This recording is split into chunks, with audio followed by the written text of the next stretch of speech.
Hi guys, it's me, just Lonesome again. And I just saw the movie, The Cellos. It was a good movie about a girl, played by Blake Lively, who gets attacked by a shark, and who also gets stranded on an island in the middle of the bay of the bay, where she goes surfing. And then she goes over to a buoy for salvation. And then she's rescued by somebody when she defeats the great white shark that's been hounding her for a long time. That's the movie. But it's a good movie. It's a good movie, and I like Blake Lively in the movie. She's very, very, very good looking in the movie. But I gotta say, there is one major problem with the movie that I've seen. And that be the portrayal of the GoPro camera that they used in the movie. Yeah, I know that's kind of a little nitpicky for me to say, but you see, I used the GoPro Hero 3 to record everything that I do outside this room. So I know a little bit about the GoPro system, how to use it, what it's capable of, etc., etc., etc. So I did see a few things that don't quite add up right with the movie and with my own experience with using the GoPro. Now, I should tell you that the one that I used is the GoPro Hero 3. So there might be like a different model used in the movie, and there might be a different setup and stuff for it. So I'm just gonna go off what I do with it. So during the course of the movie, she ends up using somebody else's recording device to record like a kind of like a mess in a bottle to somebody to help her out, so that if they find it, they can help her out if she's still alive.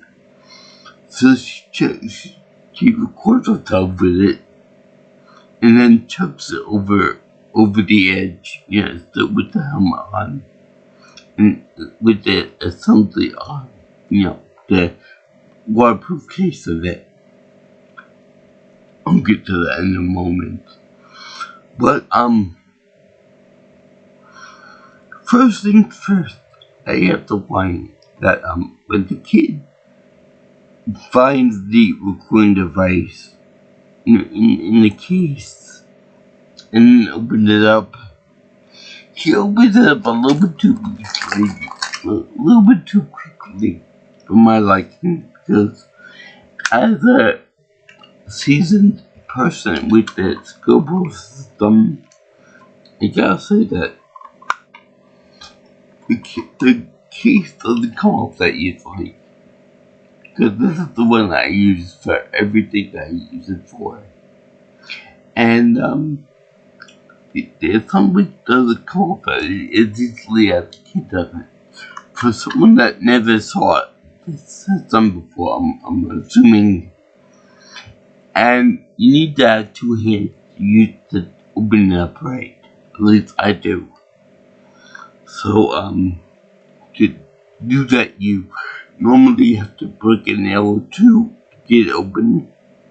It's kind of tight and it's very annoying to open up. So I don't recommend you do it if you have like longer nails or like a high nail or something.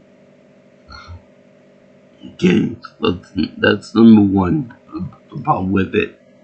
Number two is that by itself, this camera in the assembly would probably sink to the bottom of the water.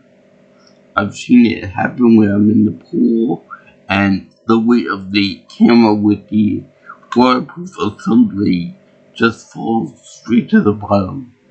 So unless the helmet is meant to be you know, extremely buoyant.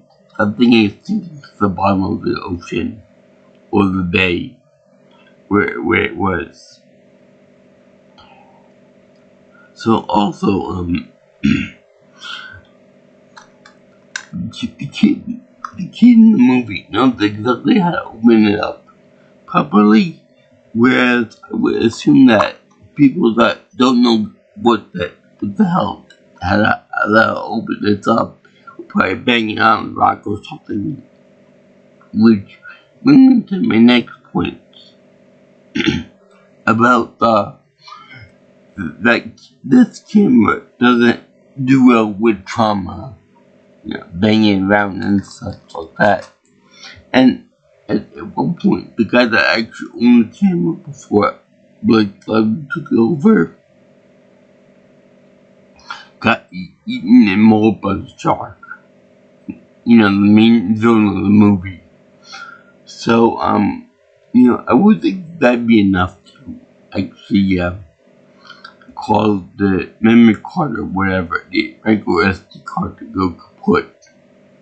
Because I've seen it where, on my own thing, where you just drop it from like an inch or so off the ground, and that's enough to make the video card go blank, like, so that I can't use it anymore. And another thing too is that the reason why they put the camera into a waterproof case, because this thing by itself cannot handle water, like at all. One drop of water in it pretty much puts the case. So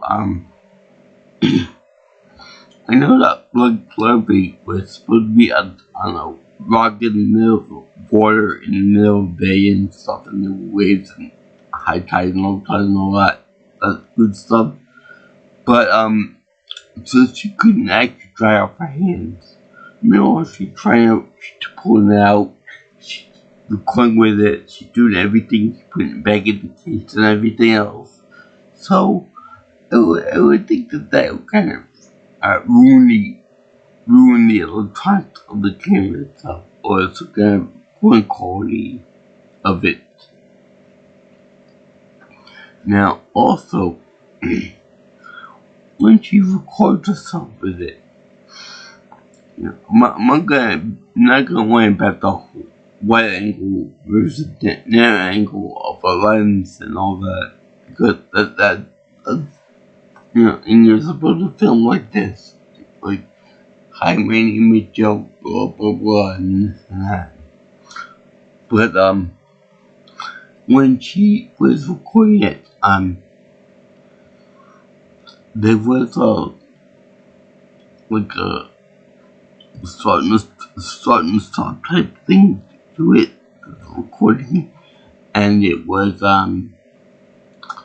almost blocky with the way it came out. Like, you would expect for a glitch to happen with it or something, but that's not the way it works. In fact, that'd be more in line with what would happen with my computer camera, and the one that's built into my laptop. So that's kind of like weird and strange. See that oh yes, there's one major issue with this thing. That's why I brought up the whole model number and type issue. Now, with this GoPro, this is the back of the camera without the battery pack put into it. I had to take off the battery hatch because the hatch prevented me from putting the viewfinder onto it, which is right here. The two separate things are sold separately, unfortunately. So, the the camera assembly, the case that I showed you before, has room in it, in the back side of it, specifically for the viewfinder. It's wider in the back, but maybe about the size of my finger thickness. But in the movie, you look a flat side to it.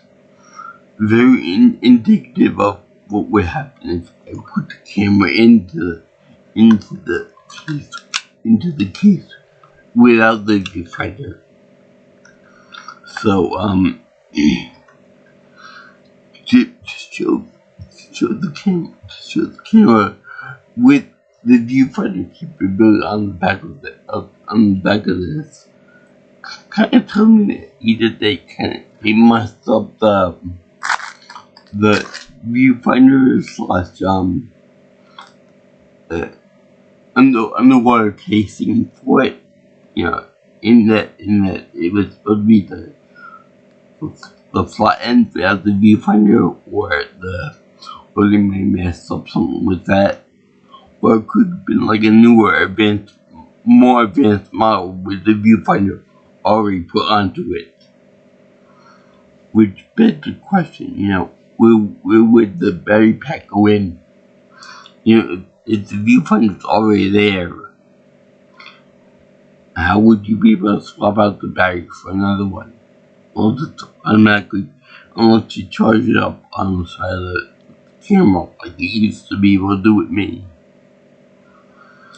So, that's what I got one about for that movie. I mean, it's a great movie, and it shows off the legs quite nicely.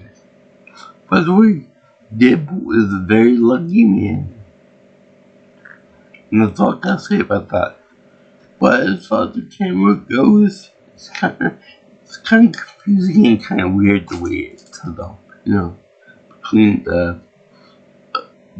the waterproof casing and the fact that they can use the camera after it's been through trauma of being assaulted by a great white shark, and the fact that it's that she can still use it even though she's got wet hands, and it wasn't a waterproof case to begin with. Kind of told me that it's part of the whole movie magic. Plus, the kid knows how to look open the case, but without damaging anything. That's kind of weird too. The kid knows exactly how to use this one specific assembly case for a GoPro, where I'm sure that at this point that the GoPro is actually older than the kid is. So that's all I gotta say about the problem I see with the movie. Now, I know it's a long-running issue, but it's still a little confusing for some people. And one day I will do a video where we talk about my equipment and my GoPro camera accessories and stuff. So stay tuned for that. Anyway, I'm gonna put my social link in the description below. And peace out, my brothers and sisters. I'll see you girls and guys in the next video. Sayonara, Toodaloo, and Avenging.